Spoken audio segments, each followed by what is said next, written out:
Namaste, Jai Hind and welcome to this edition of The Right Stand. It's a golden Monday at the Asian Games for Bharat, ladies and gentlemen, as the women's cricket team has won a historic gold and of course a world record-breaking score by the men's air rifle, 10-meter air rifle team that gets us another gold. That was the first gold that Bharat struck this time around at the Asian Games. Overall, we've won 3 bronze, 3 silver and 6 bronze medals. Meanwhile, Standard & Poor has actually retained the growth forecast and also the GDP forecast at 6% for the financial year 24. But it's upped the inflation numbers by 5 basis points to 5.5%. Growth at 6.9% during financial year 25 and financial year 26. So India continues to remain on the growth path with a healthy growth rate of 6%. But that inflation number is going to be a cause for worry at multiple counts. Meanwhile, Chandrayaan-3 Maha Quiz, you must take this. It's been pushed by both ISRO and Prime Minister, urging people to take part in celebrating this journey of the ISRO.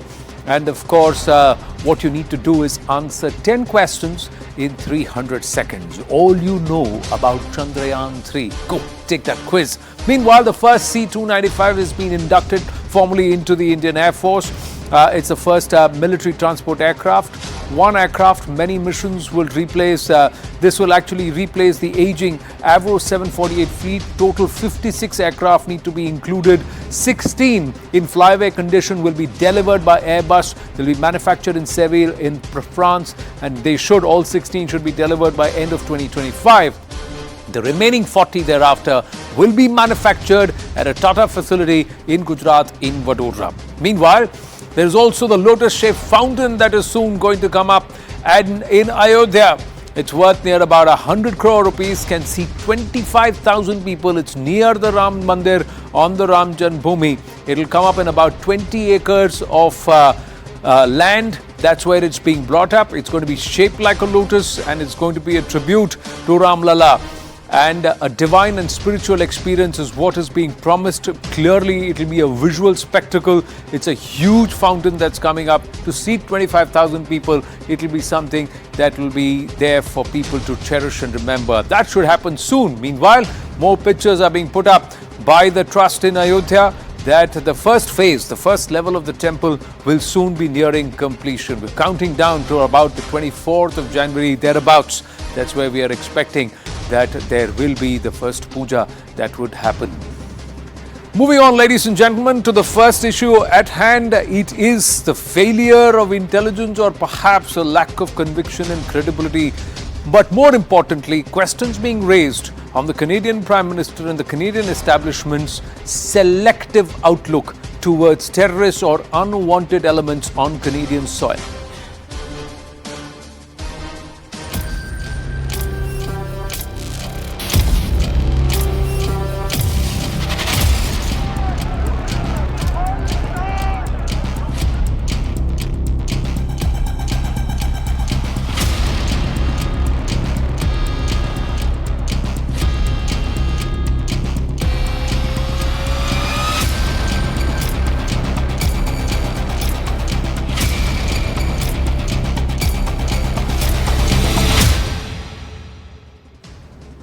Well, the diplomatic ties between India and Canada only escalating. It all started after Justin Trudeau on the 18th of September alleged that Indian agents were perhaps involved in the killing of Khalistani agent, wanted terrorist on Indian soil, Hardeep Singh Nijjar.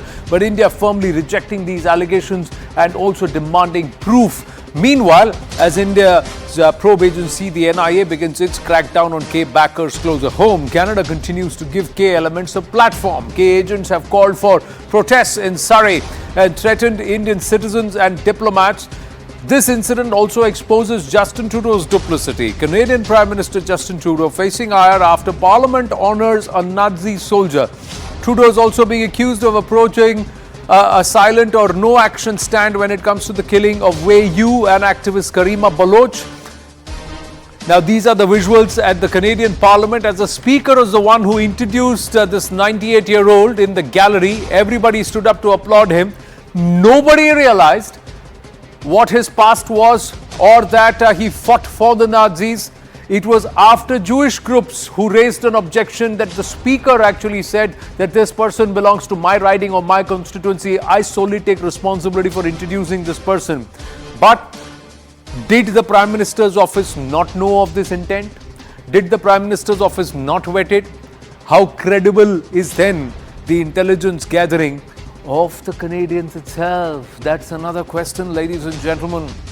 The other aspect is the dual stand that's being taken for the likes or elements which are operating on Canadian soil, elements backed by China, elements backed by Pakistan ISI. Wehu reportedly target of a CCP campaign, their Operation Fox Hunt, designed to silence dissidents or force them to come back to China. The witness claims that Hu was being targeted by the CCP, but nothing much has been done. British Columbia's INSET launched the investigation, but there hasn't been much that come. Canadian cops claim that they are aware of foreign interference, but beyond that, not much has been done. There are also intel sources say CCP allegedly contributed to Trudeau's political campaign, and that's why Justin Trudeau tried to divert it. Intel source says Trudeau allegedly denied probe into China's meddling, and Canadian police are claiming they are aware of this info. Pak activist Karima Baloch thereafter was found dead in Toronto. This happened in 2020. Karima Baloch living in Canada since 2015. Karima Baloch faced terrorism charges in Pakistan, but she is a Baloch activist. Baloch claimed that her life was in danger while she was living in Canada. Karima's death probed as a non-criminal case by the Canadian police. Baloch wrote to the Trudeau government, expressed disappointment and anger, and questioned the conspicuous silence on Karima Baloch's death, and also the impassioned speeches, or while there were impassioned speeches on Hardeep Nijjar. So the Baloch writing and saying those who are actually fighting for a just cause, you are actually not doing much about them. Also, many questions are being asked about the silence over the death of Riputaman Singh, or even Gunek, or the Sukha Gunek who's just been murdered. So the internecine gang wars between these elements, and Justin Trudeau continues to harp on Hardeep Nijjar. It's been more than a week since Justin Trudeau on the floor of the Canadian Parliament alleged that they have credible reasons and credible allegations, two terminologies that he's used, to cite the involvement of K-backers or Indian agents trying to, in the murder of Hardeep Nijjar, wanted terrorists or wanted Khalistani, but they are yet to provide any concrete evidence. Now here's what top government sources are revealing to CNN News 18. Trudeau has zero info or intel about Nijjar's killing. India, via backdoor and diplomatic channels, sought the info. Nothing's been provided. They have not shared any detail with India yet. Under K Group's pressure, he blamed India for murder. The Trudeau government shared misinformation with the G7 groups also. Trudeau is facing intense criticism over law and order issue, shortage of police personnel due to sinking economy. Surrey itself needs more than 1,500 cops. They have just about 500 to 600. No action being taken against Pakistan, CCP over targeted killings in Canada. All of these issues are only increasing the pressure and the embarrassment for Justin Trudeau. Interestingly, ladies and gentlemen, we've just checked. Not a single FIR has been filed. The cops don't even have a list of suspects or names on who killed Hardeep Nijjar. But Justin Trudeau has gone ahead and tried to blame it on India. Joining us now, Chris Blackburn, International and Security Affairs expert, Michael Rubin, Senior Fellow, American Enterprise Institute, Puneet Sani, Sikh activist, Manjeev Puri, a former Indian diplomat, Hardeep Singh, spokesperson of the BJP. Namaste and thank you very much, gentlemen, for your time and for joining us here on this edition of The Right Stand. Michael Rubin, if I may start with you, please allow us to understand the Five Eyes nations are supposed to share intelligence with each other. How is it that it is on these Five Eyes nations that all of the Khalistani activity, all of this activity which is secessionist in nature, challenging Bharat's sovereignty, has been going on for quite a while? Well, look, the information was shared. The United States said that they provided context, but any allegation of a smoking gun came from the Canadian Security Agency. If Justin Trudeau wants to act as a useful idiot for the ISI, no one in the United States or among the other Four Eyes can stop him from doing so. The notion of the intelligence sharing is that we want to cooperate, but that cooperation now is actually going to take a huge hit on the part of Canada, simply because none of the other countries are going to trust that Canada isn't going to betray intelligence, misconstrue intelligence for political means. But if I may ask you, Michael, is America still wanting this to go away? Are they now caught between a rock and a hard place? Well, we're caught between a rock and a hard place, and then whenever we're caught between a rock and a hard place, we want it to go away. I mean, when Secretary Blinken calls for an investigation, that's a nothing word. I mean, he's going to call for an investigation to see whether the sun rises in the east and sets in the west if it became a diplomatic scandal. The fact of the matter is, we are acting far differently than we acted, for example, in the case of Jamal Khashoggi or any place else where we had credible intelligence. Chris Blackburn, either the UK or the US have provided intel. The UK has a very strong position against Khalistanis now, especially under Prime Minister Rishi Sunak, and after the recent report that was cited across the board that Khalistani activity is dangerous even for the British. But there's a history to this patronage. Yeah, thank you for having me. Yeah, I agree. I think Canada is out of the Five Eyes sort of coalition. Canada is in an extreme position because in 2010 the Canadian government itself launched a massive government inquiry into the Canadian intelligence and their security services handling of the Air India bombing in 1985. So I think the Canadians themselves knew this was a hot topic and a real bad issue for the Canadians. So I think for them to then come out and say, oh, well, you know, it might be one of our Five Eyes partners where we got the intelligence from. I think it's very reckless on behalf of the Canadians. And Justin Trudeau and his ministers have tried to palm it off and try to make it look like a third party is responsible for this. But I think the Canadians themselves have to take responsibility and they have to show the world, the global community, proof. Yes, it may interrupt an ongoing investigation, but they've got the onus now. They have to provide proof for the world. They can't just make accusations like they have, reckless accusations, without having some form of smoking gun. And Michael was right about that. Credible reasons, credible allegations. Everybody is going to ask for credible evidence. There's not even a single FIR which lists with a list of suspects. Why would Justin Trudeau go ahead and say what he has said and try and hold on to the position while trying to drag some of the other Five Eyes nation into backing him? Chris Blackburn. Well, I think we've seen from Justin Trudeau's opponents and people who he works with, they've said that they were given briefings by Canadian intelligence and basically it was open source material. I mean, this is a pretty grave accusation against India. So for then CSIS and Trudeau himself to be briefing out that they've got credible allegations, we now know they've been briefing it's open source material. So this is unprecedented in my eyes. And the Canadians have a history of botching investigations when it comes to Khalistan. And I think we know from Trudeau's former foreign policy advisor, Omar Aziz, he basically said, we dragged our feet when it came to Khalistan because Justin Trudeau made the calculation that it could potentially affect the Sikh vote in Canada. Now that, to me, is the biggest bombshell that's come out of any investigation so far. The Canadians have the onus now to prove it. But more importantly, 2016, there's a red corner notice against Hardeep Singh Nijjar. 2017, a Canadian report itself cites the presence of Khalistanis, and these elements have got Khalistani antecedents, and their intent is nefarious. There are videos that were put out on the 25th of February 2017 here on our network at CNN News 18 with Hardeep Nijjar carrying an AK-47, which is a banned weapon in Canada.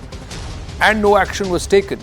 But Manjeev Puri ji, why is Canada allowed to get away with this? Now you have a US citizen in Gurpatwant Panun threatening Canadian citizens, asking them to leave and trying to create and rabble-rouse in Surrey. And Justin Trudeau does not have a problem with that. Here both America and US and Canada have to answer a few tough questions. Are they okay with an American citizen threatening Indo-Canadians? And that too in an act against India's sovereignty, Mr. Puri? Thank you very much. I completely agree with you. There's no question of this kind of thing tolerated. What surprised me was to see this gentleman or this individual on Indian television. That I thought was totally inexcusable, giving him any kind of airtime. Look, I am very clear in my mind. Terrorists have no place. And the acts of terrorism and those who commit them, they have absolutely no place. They should be shielded under any pretext whatsoever. So I am very clear in my mind. I am not able to actually square up the entire set of reasons. But I want to make a small point to you. Look, suppose the Canadians felt that there was some kind of a hand from outside their country in all this. Well, there's a police investigation. There are simple law enforcement rules in every country in the world, including India, including Canada. Please follow them. Red corner notices, summons, etc. And if you want to do something on the diplomatic front, you reach out and do it. In my opinion, what was done on the 18th of September violates this cardinal principle which Western countries, in Canada is in the lead, always talk about: follow a rules-based order.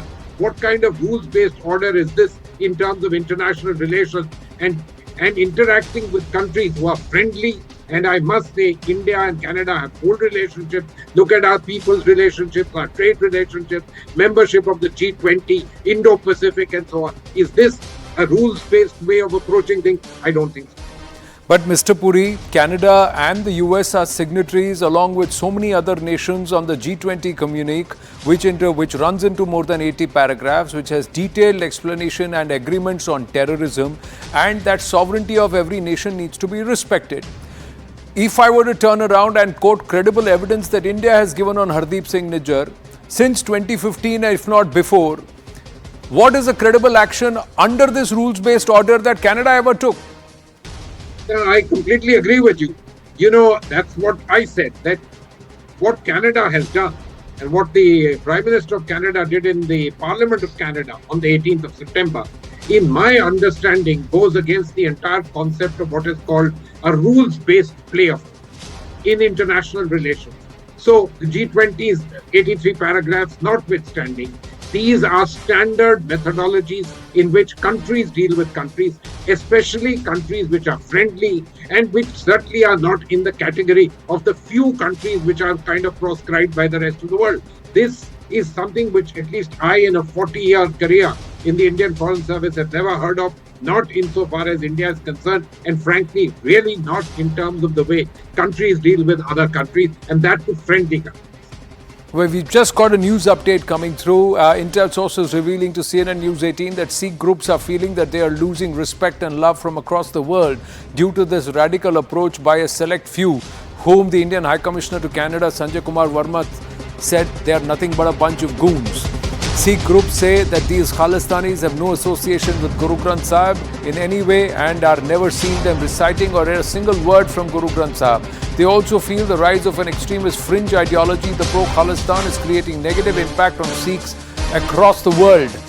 One of the first reasons they are citing is this visa cancellation issue is upsetting the Sikh community big time. The second reason they are saying is the cancellation of visa will also disturb the social fabric. Escalation from India on visas is going to hurt not just the Sikh community but the entire Indo community across the world, Indian diaspora. Escalation from India due to Trudeau's inaction, no case-to-case basis decision for visas, and these are all concerns from the Sikh community. Bringing in Puneet Sahni and Sardar Hardeep Singh on this. Puneet Sahni, is Justin Trudeau on borrowed time? A. Secondly, when will the majority of the Sikhs, 795,000 out of the 800,000 odd in Canada, stand up as one voice and tell Trudeau that he's barking up the wrong tree? Namaste, Anand. Namaste. Let's see. So you see, Trudeau is of course on borrowed time, right? And it's actually his agencies are completely compromised, because I have been tweeting about Nijjar for a year, and if they were not so compromised, I would have helped them crack the case. To give you an example, the godfather where this Nijjar worked of the Khalistanis was Ripudaman Singh Malik, the financier of Air India Bombay. So if you read the last interview of, Ripudaman Malik, he is saying this Nijjar is running a hate campaign against me. And if somebody understands Punjabi and, if you do the translation of what Nijjar was saying about Malik, he was saying that this Malik he's first a disbeliever. So he's attacking him religiously. Then he's he's using in Punjabi, I cannot translate, he calls him a tukadboj, like somebody who eats from the street the morsels of the Indian government. So if in the Khalistani circles, he's attacking him and he's killed. And that guy was a multi-millionaire. Would the attack not come on Nijjar? So obviously that thing is there. Now you ask when the Sikh community will speak up. They will speak up when the cost to speak would become zero. So right now I have given so many examples. They killed the journalists. You see the investigation of the Air India bombing. Mr. Rubin is sitting, he'll be blown away. So the guy who basically put the bombs on the plane, the judge looked at the evidence and, it came with the intelligence officer. Yes, this guy, and, this has been verified from the American sources as well, from third sources, that this guy was here. He went to this lady's house to put the bombs. But the lady was so terrified that she was like, I will never testify in person. I give you a signed statement. The judge said her testimony is very credible. But because, she cannot testify in front, the rights of this terrorist are being violated. In any sane country, if you are terrifying the witness, the defense should suffer. But in Canada, and that's how this terrorist got away. So if you have so much terror, how can anybody speak against them? And Anand, one last point, and I think that's very salient, and I had been making the case also on your channel that this Indian government's policy of removal of blacklist was wrong. It is counterproductive, and now they have acknowledged it, and now they are going back on it. Another big mistake that this government did was, removing normal Sikhs, Sahijdari, from voting. And, this SGPC was doing it. And the Sikh Prime Minister never did what Mr. Modi did to show his, large-heartedness, which is leading to its more and more radicalization. If you see, Justin Trudeau is being, condemned in his country from very, very left media. Nobody is taking his side. But if you read today what the SGPC has tweeted, they are condemning the Indian government and taking Justin Trudeau's side. So, that's a long discussion. But SGPC is like a corrosive institution like the ISI. And its entire basis and foundation is not Hindu-Sikh separation, but animus against the Hindus. So by the government, by strengthening this is again like one of the biggest blunders that they did, that the consequences we are seeing now. So, about the blacklist, you could just, turn the knob and you got it. But they had to go in the parliament and change the law, and you have to change the law again. But I hope the government now understands and don't do anything to strengthen the SGPC. They are the Pakistan within. Sardar Hardeep Singh, how do you want to respond to that, what Puneet Sahni said? The other question is that if an American citizen is threatening Canadian citizens, what is India doing about it, Indo-Canadians? He's also threatening, and he's creating an atmosphere of unease and disquiet among the Indian diaspora, largely students who are really worried for their safety. What is India doing? Well, Anand, we are being exposed on all diplomatic platforms, and then world is knowing what is happening now through the Indian diplomats and Indian ecosystem now, that how the Canadian land is being used, or the Canadian Gurdwara are being used for Khalistan. Not only that, recently one of the schools was landed for the objective of Khalistan. For the referendum which was supposed to happen on 10th of September was bound to happen in a government school. And it was people like Puneet, me, and one of gentlemen named Sukhi Chahal who raised his voice. And thereafter they withdrew their permission to hold the referendum in the school. And then in that there was machine guns, AK-47, and then pictures of Khalistanis. Those are pasted in the schools. So what message are you giving to your students also? What message are you giving to your future generation also? That we are allowing all this to happen. And when the float of Mrs. Gandhi being killed, and then 2 Sikhs killing Mrs. Gandhi, when that float is allowed for almost 2 kilometers, 3 kilometers of the distance, that clearly shows what sort of message you are giving to the young generation of the Canada, that you are allowing all such weapons or all such of killings in society. You are supporting all such killings in society. And again, the basic question is, when will that credible evidence come? We all are waiting for that credible evidence. It's just by allegation it doesn't work, because diplomacy or relations between the nations doesn't go by the allegations. you need to have evidence, whether it's come through America, Australia, any of the P5 countries, or by any other. Till that, the needle of suspicion is shown Trudeau, Justin Trudeau, because he has taken a my step understanding, ahead now, my and he need to understanding, prove Sardar it. RP Singh, and correct me if I'm wrong, gentlemen, is that the Five Eyes piece of intelligence is for the Five Eyes only, and for them to get into some level of actionable evidence based on this intelligence. Michael Rubin, what is America going to do if they are caught between a rock and a hard place? Are they going to drop Justin Trudeau altogether? Or is this going to get further embarrassing for the Americans? Because they've got a great equation going with India, and this is going to derail a lot of things at a lot of levels. The Americans are simply going to kick the can down the road until Justin Trudeau is out of office. The problem is not Canada. The problem at this point is Justin Trudeau and his, frankly, immaturity on certain issues. The United States is going, keep in mind, while this crisis is front and center with regard to India right now, the United States has been upset with Justin Trudeau in other ways. He hasn't upheld the defense commitments which Canada had made, which is the major reason why Canada is being excluded from the AUKUS alliance at this point. So there's a lot of sense in Washington that Justin Trudeau is distracted. He's simply not as serious as he should be, and that he's made a mistake, and there's no reason why we should bail him out. But then the role of America also needs to be highlighted, Mr. Puri, because there are a lot of American citizens who are also Khalistanis, who are promoting this agenda, who are traveling to these Five Eyes nations, who are there in Australia, in New Zealand, in the UK, and currently in Canada. And there are allegations that they are actually getting FBI cover or high-level security cover. And you're right. But these things have been known for a long time. They've come to the fore now. That's the thing. You asked the question about the United States. I think there should be no doubt that Mr. Trudeau coming out in the public, in the parliament in Canada, and making an allegation against a friendly country has put the spot on as far as the United States is concerned.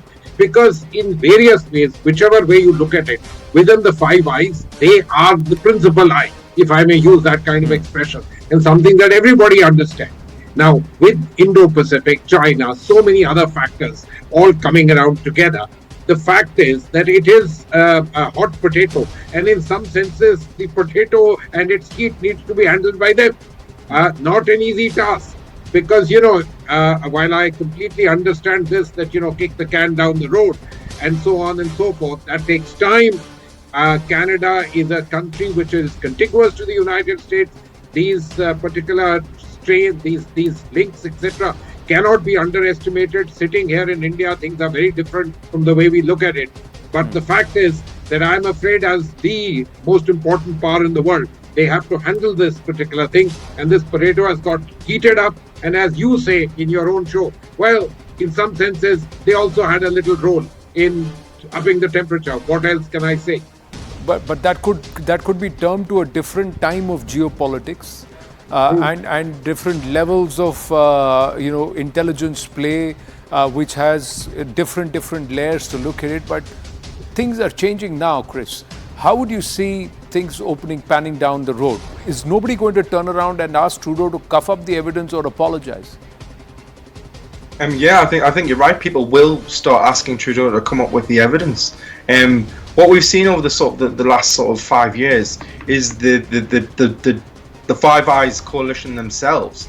We know that Khalistan has been a problem, and it hasn't been looked at and addressed properly by countries. But the UK, Rishi Sunak, the British Prime Minister, said, listen, we're now putting our focus on this, and other nations have looked at that too. The fact is, everybody that works in security or around it knows that Canada has a Khalistan problem, and it's had that for quite a while now, for decades even. In the CSIS, the Canadian intelligence, as we know, have been highly embarrassed by accusations that they've botched up investigations in the past. Yes. So out of all of those Five Eyes nations, Canada should be the one that is actually pushing the boat out to please India. However, with the leadership of Justin Trudeau, he's doing the exact opposite. And I think we know that Canada and Trudeau have been compromised because we do know some of his ministers support Khalistan. So you have all these other factors that Canadian intelligence have been embarrassed in the past, that Trudeau is compromised by Khalistanis. So I think the rest of the Five Eyes nations understand this, and I think they'll be quite sympathetic to India in the long run. What I'm not able to wrap my head around, Puneet Sani, is the numbers show it's a 2% vote share. They are minuscule. The claims openly made are that they are just about 4,000 to 5,000 in number out of the 800,000 plus Sikh population in Canada.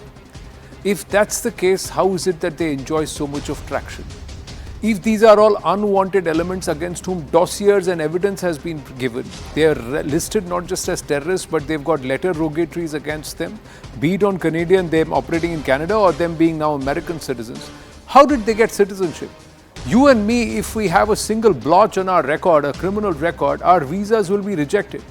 How did these people then get citizenship?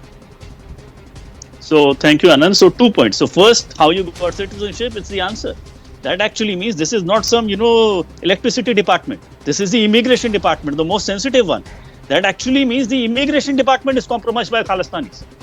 And you understand, and that will answer your second question. Achha, like I'll tell you one more thing. This Ripu Daman Singh Malik that died. Do you know his son works for the Royal Canadian Mounted Police now? Now imagine you are a non-Khalistani. Would you go and report to his son that if some Khalistani is doing something? So they are like a Muslim brotherhood. They have infiltrated all the institutions. And I give you an example. If you look at the most successful Sikh politicians in Canada, they're not Khalistanis. They're anti-Khalistanis.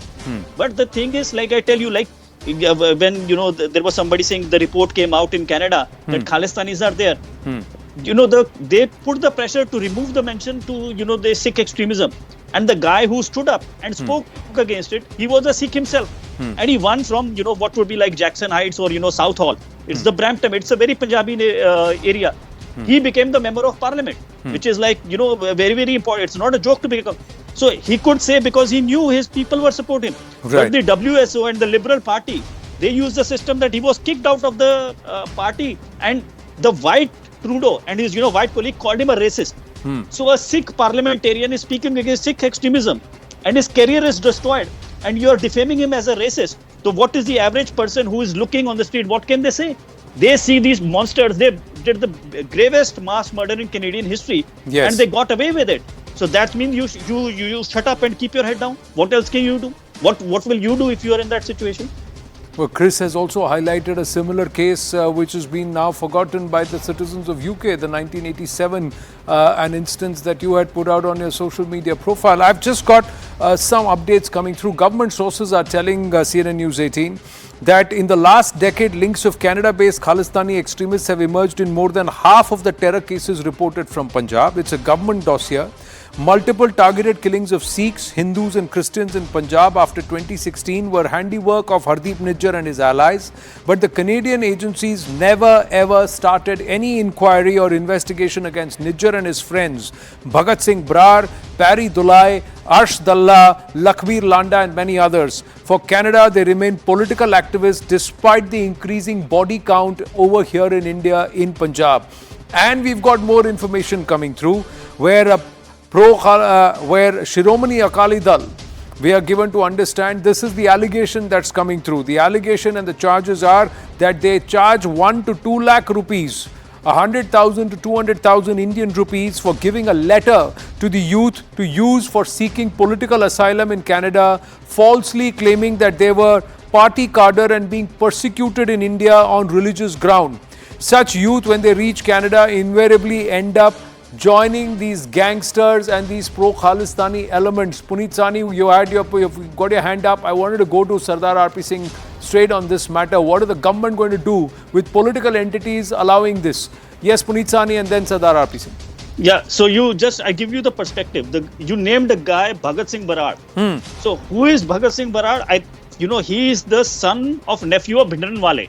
That nephew, whose name is Lakhbir Singh Rote, and he is hiding in Pakistan. And he is the person from whose Gurdwara this tableau for 6 kilometers and 6 hours of Mrs. Gandhi was taken. So these are kind of the disreputable. It's not like somebody is hiding. So he is repeatedly saying, I am the legacy of Bhindranwala. His father is hiding in Pakistan. This is Bhagat Singh Brar. I know the reality of all of them. Each person. I'm sorry to interrupt. Yes, please. Mr. Khalsa can speak further. Yes, Sardar RP Singh. Now, Michael Rubin, Chris Blackburn, you're hearing all of this. The assassination of a former Prime Minister of our country is being celebrated on a caravan like they do it in New Jersey. They're doing it in Surrey over 2 kilometers. And the Trudeau administration is providing security and calling these elements as political activists. Now, will America allow Canada to do something similar with the 9/11 assassins or the 9/11 perpetrators? Will Canada even dare to do it? So, does this not reek of hypocrisy or somewhere patronage? But Sardar RP Singh, closer home. What are we going to do about these political parties who are allowing this to happen? They're running a racket here. Anand, before I come to that, remember Al-Zawahiri was killed and Justin Trudeau posted a tweet on that and then appreciated that. And this was some 2 years back or 3 years back. So, in case of Nijjar, he's taking it other around. But let me add one more part. That also shows how US manages the narrative, and we have not been, sir. We have not been able to manage the narrative. But go ahead, please. Sir. So, Ripu Daman Singh changed his heart before his death. He came to India, he visited Golden Temple, and he spoke against Khalistan. And there's the credible now allegation. My part of allegation is that it was Nijjar who got Ripu Daman Singh killed. And it is because he's a very rich man, has a great following, and his people got Nijjar killed. This is something like not exactly a gang war, but yes, a war which was going on between people, a person who has changed his heart and mind, and person who still continue with the Khalistan bogie. So this is one part, but as far your SGPC part goes, if there are letters, it's such a shameful thing because earlier one of the member of parliament, Man, has said that I issue letters to people who want to go abroad. I charge them some 35,000 rupees from each one of them. No, but there's falsification of facts, putting people there and sending them to be recruited as young upstarts children who don't even know the history. This is unfortunate, sir. We also need to do some cleanup here, and we need to do some gardening closer home. While we expect a certain level of pest control or extermination of such pests by our friends. So it has to begin. We have to show some hard action closer home before we ask anybody else to do anything about it, and we ask some tough questions from our friends saying, why are you allowing this? Gentlemen, thank you very much.